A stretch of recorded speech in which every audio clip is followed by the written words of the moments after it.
time to talk. Hoping the volume works okay on this because I'm using my actual special camera. Did I sit and paint? No. Yeah, so I'm painting some Adventure Time pots. This one is going to be Jake, and this one is going to be Finn, and this little guy here is going to be BMO. And I just thought, I've been meaning to make a video for a while because it's been 2 months, and I'm like, you know what, let's just sit and chat and paint and hang out and have a good time. So, let's start with life update, and then we'll kind of go through what I've been doing. Yeah, I know in my last video I was talking about, mental health not being great, like not feeling 100%, trying to like get back on track, starting a new job, like struggling with my agoraphobia a lot. And yup, that was very much a thing. But I got some new medication and it's made, honestly, a world of difference. To the point where like sometimes I'm like, I'm not panicking. Why am I not panicking? And then I start panicking about not panicking, but that's a better problem to have than actually having a panic attack, to be honest with you. I prefer that problem. Yeah, so that's where that sits. My job is going really good. I actually love my job. I got to spend some time in the First Nations community the other week, which was amazing. It was so wonderful to be there and to be working on the project that I'm working on with that community. I think what happened was, and I think I still am a little bit overwhelmed with where I am in life right now, and like trying to figure out how I do this whole adulting thing, where I'm going next, and then like also really actively trying to get my mental health in order and like how that process works and all of that. I think I need to let this dry more. And that's something that I'm really, really trying to get better at. And it's difficult when you work 40 hours a week because it's like, some of the EMDR type therapy stuff that I'm doing is really, really draining, and then like not always having the space to like be upset or like take a day to just like completely decompress afterwards is also a whole thing. So it's been a time of like figuring all this different stuff out. And because I've been busy with like figuring all of this stuff out, I haven't been reading as much. And I know that I said I was going to do a vlog for every weekend in August. And to be 100% honest with you, every weekend I started filming, and then I was just like so overwhelmed with at that point my like new medication hadn't started working yet. I was like trying to do things and trying to get out and like basically tell my agoraphobia to go fuck itself, but like I was also so overwhelmed by like how scary that was and like being really frustrated with how scary it was. So I definitely took a little bit of a step back from this channel and from that for that reason, because I needed to prioritize my mental health. But it was really frustrating to feel like I was trying to make these videos, but that they never actually came out. I think something that I want to do moving forward is I kind of want to start a series called Reading for Recovery. And for me, one of the biggest pieces of recovery I've been struggling with and working with is dealing with my CPTSD. And I was able to see Gregor Mate speak, who is like one of the most world-renowned like trauma researchers and doctors, and that was absolutely incredible. I got his new book, I got it signed, I got to like tell him thank you for how much his work has like helped me, especially like understanding my own relationship to addiction. And so that was like a really awesome moment for me. But I've also been reading The Body Keeps Score, which is like one of the foundational kind of books on trauma, and it's been a hard read. I've definitely taken it slow, but it's also been like really good to stop running from a lot of the fucked up shit that I had to deal with and like start facing it head on. And I think a lot of times, there's so much like fluffy bullshit self-care books out there that it like feels really good to read something that's trauma-informed, because if you're somebody who struggles with depression like I do, and with CPTSD, it's really hard when they're just like, set a schedule, get up and do things every single day, and you're like, that is not how my brain works, that is not how any of it works. But to make this a little bit more orderly, I think I'm going to try and like go back to where I stopped filming and then try and talk about some of the things that I did and like intersperse videos if I have them and I haven't deleted them from some of the like reading vlog stuff that I was filming. So I think one of the first big scary outings that I did was I went to a different Drummer Books, which is a bookstore in Burlington. I almost said Brampton. And I got a couple different books. It's one of the like oldest bookstores in Canada, I think. So I was able to pick up, what did I get there? I got Tomorrow and Tomorrow and Tomorrow, which I'm really excited to read. Genuinely can't tell you what it's about.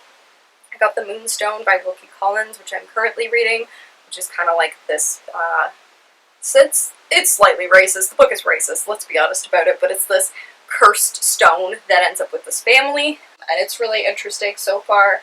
And then I also got Cain's Jawbone, which is like the really big TikTok mystery one, and I haven't had time to sit down with it yet, but I'm really looking forward to like when I do have time to sit down and start going through that and start my like crazy murder solution wall. Those are the 3 books that I picked up there. We went and spent some time at the waterfront, and I got to wear my Bumblebee overalls that I just basically wore to death as much as humanly possible. And yeah, it was like one of the first outings that I was like really pushing myself, and I was able to do it. I was able to go to all the bookstores, kind of enjoy myself, take some time, so that was really nice. And then I think, honestly, the next big thing that I did was I had international friends come and visit, which was really fucking awesome.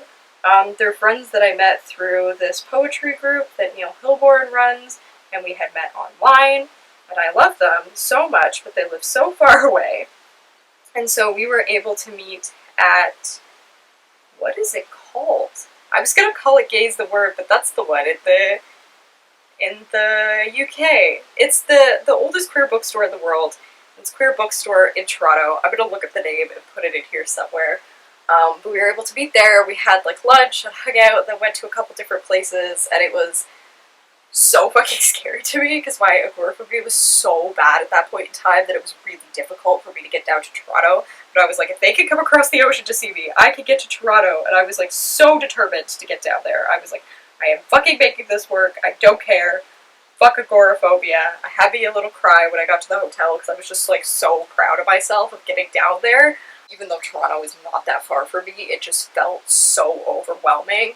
And to do like a car ride to a train ride to a subway ride to get into the hotel to then work in the hotel and then see my friends and then have to do the whole thing backwards, I was really proud of myself for being able to do that. So that's a little of me tooting my own caboot. But I did get Ocean Vuong's poetry collection, which I also can't remember the title of, and I'm too far away, so I'm going to put that in here later in post. But yeah, it was really nice. I love having international friends. I just wish they lived closer, if you know what I mean. Other than that, what else did I do afterwards? This is what I mean. I went on a hike one weekend, which was really nice. Did I buy other books? Oh, my mom and I went to the Eden Mills Writers Festival, which is a big writers festival. It's kind of smaller writers festival that they do at Eden Mills. That's like really intimate. It's all outdoors. It's really lovely. We used to go all the time in high school, but we haven't gone recently. It was also my Bumblebee overalls because I was getting as much use out of them this summer as I could.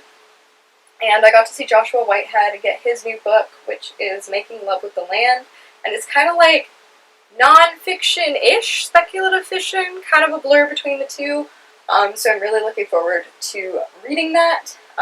He's like one of the few indigenqueer authors that I know of, at least, and his work is incredible, and I didn't realize how much I needed to see that representation until I had it in front of me, which is really cool.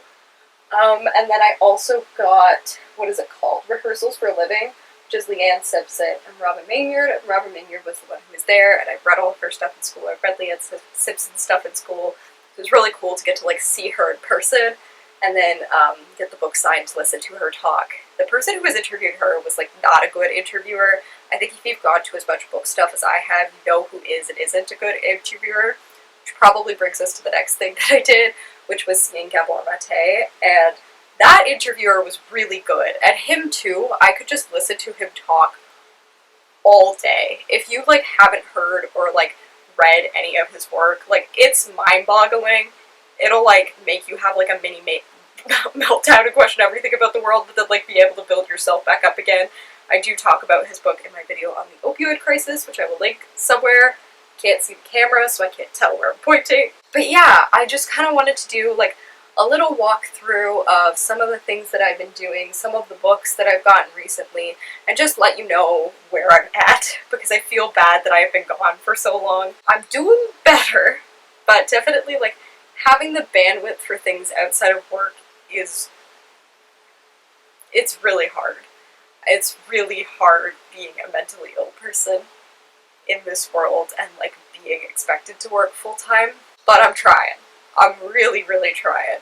And I'm trying so hard to make sure I don't lose the things that I love while I'm doing this. I love my job, but it's also really important for me to read and to make art, and I haven't been doing a lot of that stuff, so this is why this is my Friday night, taking a little bit of a break. I'm really, really trying to work through a lot of my trauma, but in doing with that, I'm also like learning all the oh shit, that traumatic thing that happened to me that I didn't remember. So one of the first big purchases that I did with my job was I bought myself a Lego Van Gogh kit. I built it all, and it was so wonderful. I was missing 3 pieces and I was very frustrated about that, but the kit is just incredible, and I am a huge Van Gogh fan for a whole host of reasons.